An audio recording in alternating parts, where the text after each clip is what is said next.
Hello hi welcome back to my channel this is me Upen here. ఎలా ఉన్నారు అందరూ బాగున్నారా? సో ఫైనల్లీ డే 3 కంప్లీట్ అయిపోయింది. అదే డే 2 కంటిన్యూటీలో వాళ్ళు నామినేషన్ చేస్తున్నారు కదా, అదే బిగ్ బాస్లో హౌస్లో మాత్రం సీరియల్ లాగా స్టార్ట్ అయిపోయింది. ఏంటంటే మణికంఠ చాలా వీక్గా కనిపిస్తున్నాడు తను, ఎందుకంటే వీళ్ళు ఫోకస్ చేసేసి మేబీ తన పైన టార్గెట్ చేస్తున్నట్టుగా అనిపించి తను ఏంటంటే బర్స్ట్ అవుట్ అయిపోయాడు చాలా. అంటే నేను ఇక్కడ నుంచి వెళ్ళిపోయాక నెక్స్ట్ ఏంటి, అరే ఇక్కడ నుండి వెళ్ళిపోతే చాలా ఉంటుంది, ఏంటంటే అక్కడికి వెళ్ళడమే మెయిన్ పెద్ద పని. మళ్ళీ అక్కడి నుంచి బయటికి వెళ్తే నాకు రావు, ఎవరు రారు, ఎవరు ఉండరు అంటే అది పాయింట్లెస్. అసలు ఏంటంటే మొత్తానికి ఏడ్చేసి షాకింగ్ ఏంటంటే తను నార్మల్ నిఖిల్తో మాట్లాడుకున్నాడు, పక్కనే సీత కూడా ఉండే. నిఖిల్తో మాట్లాడుతున్నప్పుడు నాకు అవ్వట్లేదు ఈ హౌస్లో, నేను గేమ్ సరిగా ఆడట్లేదు, నేను ఆడలేకపోతున్నాను అని. నిఖిల్ ఏమన్నాడంటే గట్టిగా ఆడు, నువ్వు ఇక్కడ ఉన్నది ఎందుకంటే ఇంత ఏదైనా ఫైట్ చేయి, లేదు అంటే నీకు ఆ, నువ్వు ఎందుకు ఉండి కూడా, అంటే నువ్వు బిగ్ బాస్లో వచ్చింది ఫైట్ చేయడానికే, దానికి చెయ్యి అంటే. లేదు ఈ 14 మెంబర్స్ని నేను కంట్రోల్ చేయలేట్లేదు అంటే, ఈ 14 మెంబర్స్ గురించి నువ్వు రాలేదు కదా అని నిఖిల్ అనుకొని సడన్గా తను ఏం చేస్తున్నాడు, ఐ ఫెల్ట్ లైక్ హెడ్ఏక్ వస్తుందేమో, లేకపోతే ఏమన్నా గుచ్చుకుంటుందా అనేది ఆ ఫీలింగ్స్లో తన జుట్టు నుంచి విగ్ తీసేశాడు. షాక్. అసలు ఆయన ఆల్రెడీ నేను ముందు నుంచి రీల్స్ చూసినప్పుడు హీఈస్ గుడ్ లుకింగ్. నేను ఆల్రెడీ ముందు రివ్యూస్లో చెప్పాను కదా, it's good looking and everything. అంటే తను రివీల్ చేసే అంత నేను ఇలానే ఉంటాను అనేది కాదు కదా. అంటే నువ్వేం పెట్టుకున్నావో ఏమో, కానీ అది అవసరమా చెప్పు? చాలామంది what ever that is your personal things, చాలా పర్సనల్ థింగ్, ఇంత పర్సనల్ థింగ్గా బిగ్ తీసేసి నేను ఇలానే ఉన్నాను అనేది ఆ షోలో చూపించుకోవడానికి అసలు ఏం చూపించుకుందాం అనుకున్నాడో తెలియట్లేదు. అది మాత్రం మైండ్ బ్లాక్ అయిపోయింది. పాపం చాలామంది ట్రోల్ చేస్తున్నారు తన్ని. I think he's not fit for Bigg Boss, కానీ ఫైట్ చేస్తే బాగుంటుంది. ఇదే ఈ టైంలో తను చాలా ఫైట్ చేయాలి, స్ట్రాంగ్గా వెళ్ళాలి. వెంటనే తను బర్స్ట్ అవుట్ అయిపోయి నా పాస్ట్ తెలుసా మీకు, అది తెలుసా అని చెప్పడం. మళ్ళీ శేఖర్ భాష కూడా కొంచెం, అంటే ఒక డైలాగ్ చెప్పాడు, యుద్ధం ఆడుతున్నప్పుడు ఎదుటి వ్యక్తికి నాకు ఇవన్నీ స్టోరీస్ ఉన్నాయి, నా పైన బాణం వేయొద్దు అంటే ఇట్ వోంట్ స్టాప్. ఎందుకంటే ఆ యుద్ధంలో ఎవరైనా గెలవాల్సిందే. If you are having background ఏదైనా ఉండొచ్చు, కానీ నువ్వు ఫైట్ చేయి అక్కడ, ఏదైనా ప్రొటెక్ట్. కానీ బిగ్ బాస్ అనేది అదే కదా, నువ్వు నీలో ఉన్నది చూపించడానికి అదే. నువ్వు హైడ్ చేసుకొని ఫిల్టర్స్ లాగా యాడ్ చేసుకుంటే అది అక్కడ కాదు. సో అక్కడ చూపించేదంతా ప్రజలందరూ చూస్తున్నారు, కోట్లాది మంది చూస్తూనే ఉంటారు.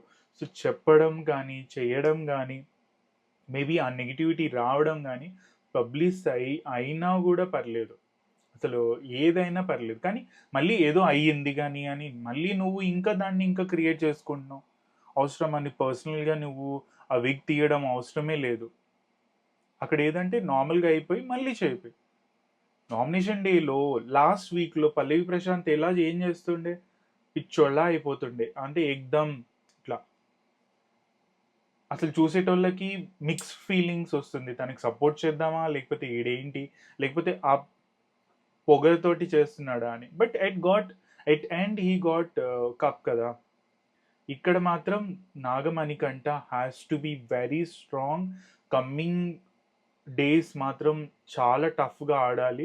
మేబీ ఎలిమినేషన్ అయ్యే అంత ఛాన్సెస్ ఉంది, ఎందుకంటే అంత స్ట్రెస్ బస్ట్ అయిపోతున్నాడు. ఎవరూ లేరు నాకు, లేదు నేను ఒక్కడనే ఆడుకుంటున్నాను, లేకపోతే ఇట్లనే ఉంటుందా అనేది అది అసలు ఏం అర్థం కావట్లేదు. So coming to the nomination start మన ఓమ్ తోటి స్టార్ట్ అయింది. సో ఓమ్ పాయింట్స్ తీసుకున్నది అంటే జెన్యున్గా అనిపించింది, కానీ తను చాలా డీప్గా ఆలోచిస్తున్నాడు. ఎందుకంటే ఫస్ట్ది తను సెలెక్ట్ చేసుకుని పృథ్వీని ఏమన్నాడంటే, తను నువ్వు మాట్లాడడం కానీ ద వే ఆఫ్ యువర్, నువ్వు పనే చేయట్లేదు ఇంట్లో, తిని కూర్చున్నట్టే ఉన్నావు అన్నట్టుగా తను మాట్లాడాడు.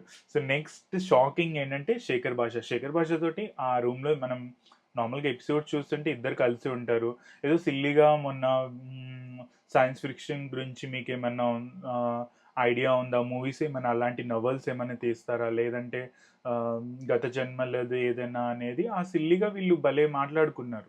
ఇద్దరు కనెక్షన్ చూస్తుంటే సమ్ కైండ్ ఆఫ్ ఫ్రెండ్షిప్ అంటుంది, ఏదైనా బాండ్ వెళ్తుందేమో అన్నట్టుగా ఉంటే సడన్గా మన శేఖర్ భాషకి ఓటేసేసాడు. అది కూడా సేమ్, అంటే రీజన్ అదే, శేఖర్ భాష is not doing any work, sleeping, పద్దాక అనౌన్స్మెంట్ వచ్చేంత వరకు నువ్వు పని చేయకుండా ఉంటావా అనేది అది.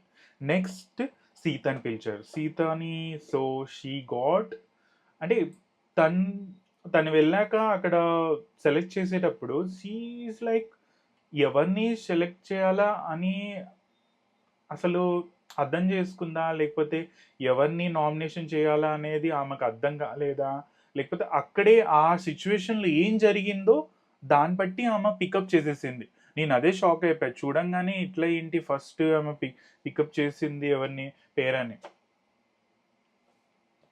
ఈ పేరన్నని సెలెక్ట్ చేసుకోగానే ఒక కారణం ఏంటంటే తను, అంటే అక్కడ దానికి ముందు తను ఆ, అక్కడ చీఫ్స్ అందరినీ వాళ్ళని కంట్రోల్ చేస్తున్నప్పుడు నన్ను కంట్రోల్ చేయొద్దు నువ్వు అని, అంటే ఆమె పేరున ఏమన్నదంటే వాళ్ళతో నువ్వు మాట్లాడుకు, వాళ్ళు చీఫ్ అన్నది. ఈమె సీత ఏంటంటే బిగ్ బాసే పెద్ద, బిగ్ బాస్ కంటే ఎవరు తోపు ఎవరు లేరు, తోపు తనే బిగ్ బాస్. బిగ్ బాస్ చెప్తేనే నేను వింటాను, వీళ్ళందరూ ఏంటంటే జస్ట్ వీళ్ళు హ్యాస్ ఫర్ చీఫ్స్ కాబట్టి, చీఫ్స్గా సెలెక్ట్ అయ్యారు కాబట్టి వాళ్ళది, కానీ నన్ను ఎవరు ఆపడానికి, నువ్వు యు కాంట్ కంట్రోల్ మీ అన్నట్టుగా తను అక్కడ ఓట్ వేసేసింది, నామినేషన్ చేసింది. దాని తర్వాత బేబక్కకి బేబక్కకి తీసుకునేటప్పుడు ఆ, విష్ణుప్రియ పేరు చెప్పింది. విష్ణుప్రియ కూడా నాకు మైండ్లో ఉంది, నేను ఆమెను కూడా నామినేట్ చేయాలని, కానీ నేను బేబక్కని సెలెక్ట్ చేస్తాను, బేబక్కతోటి. సో దట్ బేబక్కతోటి మళ్ళీ బ్యాక్ టు దట్ వంటల్లో ఏమైందంటే తనకి ఆకలిస్తుంది, మేబీ ఆ కర్రీ సెట్ అవ్వలేదు, తను ఎగ్ తీసుకోవాలంటే బేబక్క అక్కడ నో అని చెప్పింది. సో దానికి కోసమే బేబక్క మ్, బేబక్కని ఆమె నేరుగా, అంటే డైరెక్ట్గా ఆమె నామినేట్ చేసింది. సో నైనిక, సో బజర్ మళ్ళీ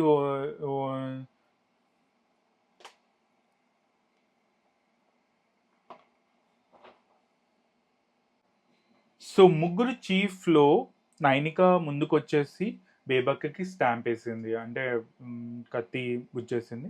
సో ఐ మీన్ నామినేషన్ చేసింది. సో ముగ్గురు చీఫ్స్లో నైనిక ముందుకు వచ్చేసి బేబక్కకి నామినేషన్ చేసింది. నెక్స్ట్ వచ్చేసి విష్ణుప్రియ రాగానే శేఖర్ భాషకి తను వర్క్ మీరు సరిగా చేయట్లేదు, లేజీగా ఉన్నారు అనేది ఆమె టాపిక్ అది ఇచ్చిందనమాట. నెక్స్ట్ తను సోనియాకి ఇచ్చింది. సోనియాకి ఏంటంటే జడ్జింగ్ బ్యాక్, పద్దాక నువ్వు జడ్జింగ్ చేస్తున్నావు, అలానే బేబక్కకు కూడా నువ్వు అంటే మీ ఇంట్లో, అంటే ఆమె ఇండైరెక్ట్గా అలా చెప్తుంది, అంటే మనుషులు అనేది ఎవరైనా తప్పు చేస్తారు, బేబక్క కాదు ఎవరైనా తప్పు చేస్తారు. అక్కడ కుక్కర్ సరిగా వండడానికి అక్కడ కొత్తది కాబట్టి నాకు కూడా తెలియదు, మా ఇంట్లో కూడా ఎట్లా ఉంటుందో, అంటే మా ఇంట్లో కూడా నేను ఎప్పుడు యూజ్ చేయలేదు, ఇక్కడ కొత్తగా వచ్చింది, అక్కడ రాగానే మీకు అంటే నువ్వు ఎలా జడ్జ్ చేస్తావు, బేబక్క పైన ఎందుకు చేస్తామని ఆమె బేబక్క పైన తీసి సోనియాకి వీళ్ళేశారు. సో మళ్ళీ బ్రజర్ స్టార్ట్ అవ్వగానే శేఖర్ భాషని నిఖిల్ సెలెక్ట్ చేసుకొని నామినేషన్ చేసేసాడు. నెక్స్ట్ అభయ్ రాగానే ఇక్కడ మెయిన్లీ ఫోకస్ అంతా తను అభయ్ మొత్తం ఫోకస్ అంతా మణికంఠ పైన పెట్టేశాడు. మణికంఠ అక్కడ చాలా బర్స్ట్ అయిపోయి ఇద్దరు తగా ఫోర్గా అంటే మాట్లాడుతున్న, నీకేం తెలుసు నాకేం తెలుసు అంటే యూ కమ్యూనికేట్ అవ్వట్లేదు ఇద్దరము అలా అన్నట్టుగా వాళ్ళిద్దరు అన్నారు. దాని తర్వాత బేబక్క దగ్గర రాగానే టాస్క్, తను స్టార్టింగ్ ఎంట్రీ అయ్యాడు కదా, అభయ్ అండ్ బేబక్క ఇద్దరు ఎంట్రీ కాగానే అక్కడ ఫస్ట్ టాస్క్లో వీళ్ళిద్దరూ నెగ్గలేదు. సో అభయ్ మాటలు ఏంటంటే, అభయ్ ప్రాబ్లం ఏంటంటే ఆ రోజు నేను చేస్తుంటే ఇప్పుడు నేను చీఫ్గా అక్కడ కూర్చుంటుండే అనేది అభయ్ ఆలోచనలో అతను చేశాడు. కానీ Abhay thinking is good. But అది ఎవరు గెస్ చేయలేదు కదా! నువ్వు ఒక పేరు దాకా పేరు బడి దాకా ఎళ్ళారు. అక్కడ బేబక్క పార్టిసిపేట్ చేయకపోతే, ఆమె 100% చూడకపోతే అతని తప్పేం కాదు. ఇక్కడ ఇండివిడ్యువల్ కదా! ఇండివిడ్యువల్‌లో ఆడొచ్చు. సో, కమింగ్ డేస్‌లో ఈ కెన్. సో, అక్కడ బేబక్క కూడా గుడ్, మీరు నాకు కుకింగ్ కాకుండా ఈ టాస్క్ ద్వారా నన్ను సెలెక్ట్ చేశారన్నట్టు ఆమె కూడా హ్యాపీగా ఉండే డన్. సో, నైన్త్‌లో ప్రేరణ వచ్చింది. ప్రేరణ ఫస్ట్, మళ్ళీ మణికంఠ తోటి ఆహ్, ఇక్కడ మణికంఠది సో, స్టార్ట్ అయిపోయింది. మళ్ళీ మణికంఠని పాయింట్ చేయడంతోటి చాలా బర్స్ట్ అయిపోయాడు తను. నా గురించి మీకు తెలీదు. మా ఫ్యామిలీ, నేనెక్కడి నుంచొచ్చాను. మా ఫస్ట్ మదర్ లేరు. దాని తర్వాత స్టెప్ ఫాదర్. దాని తర్వాత ఇట్లా అనేది మొత్తం తన ఫ్యామిలీ గురించే చెప్పాడు. ఇట్లా బర్స్ట్ అయిపోయి అక్కడ తొందరగా మొత్తం చెప్పేశాడు. సో, అక్కడ స్టార్ట్ అయిపోయింది క్రయింగ్. ఇక్కడ ప్రేరణ ఏడవడం, మళ్ళీ యాష్వి ఏడవడం, ఇద్దరు స్టార్ట్ చేసేసారు. వాళ్ళు ఎమోషనల్ చాలా అయిపోయారు. సో, ప్రేరణ మణికంఠకి, సోనియాకి తను ఓటిచ్చింది. సోనియా తోటి సేమ్ అదే పాత ఏంటంటే ఆమెకి మంచిగా చెప్పడం లేదు. ఇంకోటి ఏంటంటే ఏమన్నా చేస్తుంటే నువ్వు ఇంత సిల్లీగా ఎందుకున్నావు, ఫన్నీగా ఎందుకున్నావు, అందరికి నువ్వు పాయింట్అవుట్ ఎందుకు చేస్తున్నావు అన్నటి కారణంగా ఆమె కూడా నామినేషన్ చేసింది. తర్వాత మణికంఠని పిలిచారు. మణికంఠ విష్ణుప్రియాని సో ఇక్కడ నేను ఇందాక స్టార్టింగ్లో చెప్పాను కదా, విష్ణుప్రియాని తను సెలెక్ట్ చేసుకున్నాడు, నామినేషన్ చేశాడు. ఇంకా శేఖర్ భాషని. సో విష్ణుప్రియకు రాగానే తను ఏమంటుందంటే, ఆల్రెడీ నేను వచ్చినప్పుడు నువ్వు ఫెమినిజంని మాట్లాడి అదంతా నువ్వు పాయింట్అవుట్ చేసావు ఇంతమందిలో, నాకు అక్కడ నచ్చలేదు, నువ్వేమన్నా అని. ఇంకోటి ఏంటంటే నాతోటి మొన్నటి వరకు 3 days జర్నీ చేసింది ఏంటంటే నిన్ను తెలుసుకోవాలని. సో విష్ణుప్రియ అక్కడ హట్ అయిపోయింది. నన్ను నువ్వు అంటే నన్ను నువ్వు నేను ఎలా ఉంటాను అనేది నన్ను జడ్జ్ చేయడానికి 3 days నాతో తిరిగావా అన్నట్టుగా, ఇది అని నీ మెయిన్ రీజన్ అన్నట్టుగా అని విష్ణుప్రియ తను అనుకుంటుంది. నెక్స్ట్ పృథ్వీ రాగానే బేబక్కకి, మణికంఠకి మళ్ళీ తను బేబక్కకి సేమ్ ఆ రోజు అంటే ఆమె నామినేషన్ చేసిందని మళ్ళీ నామినేషన్ చేశాడు. మణికంఠకి సేమ్ అది, నువ్వు ఇలా ఫేక్గా ఉన్నావు, నువ్వు స్ట్రాంగ్గా లేవు, చాలా స్ట్రాంగ్గా ఉండాలి అన్నట్టుగా అక్కడ అయిపోయింది. సో నామినేషన్ అయిపోగానే మళ్ళీ అక్కడ అందరూ వెళ్ళిపోయారు. సో మణికంఠ ఈ స్టార్టెడ్ క్రయింగ్. తను క్రయింగ్ చేశాక నిఖిల్ వీళ్ళందరూ వచ్చాక బిగ్ బాస్ లోపలికి కన్ఫెషన్ రూమ్కి. సో కన్ఫెషన్ రూమ్లో వాళ్ళు తనకి ఏమైంది అనగానే మళ్ళీ తను చాలా డౌన్ అయిపోయాడు. బిగ్ బాస్ నేను ఇక్కడ నుండి వెళ్ళిపోతే నాకు వర్క్ ఏముంటుంది, నాకు మా అత్తమామలు మాట్లాడాలి, మా వైఫ్ కావాలి, పాప కావాలి అనేది, వీళ్ళందరూ ఉండాలి, ప్లస్ నాకు ముందు భవిష్యత్తు ఉండాలి అని, ఇవన్నీ ఉంటాయి.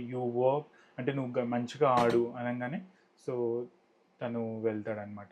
తనకి ధైర్యం చెప్పాడు. But he need some kind of డిప్రెషన్ని కంట్రోల్ చేసుకోవడానికి ఎవరైనా థెరపిస్ట్ ఉంటే బాగుంటుంది. కానీ లెట్స్ సీ రేపు ఏం జరుగుతుందో, అంటే ముందు ఏం జరుగుతుందో చూద్దాము. దాన్ని బట్టి మనము తనకి ఏం డిసిజన్ తీసుకోవచ్చు అనేది చేయొచ్చు. ఓకే, థ్యాంక్స్ ఫర్ వాచింగ్ మీ. కీప్ లవింగ్ మీ. బాయ్.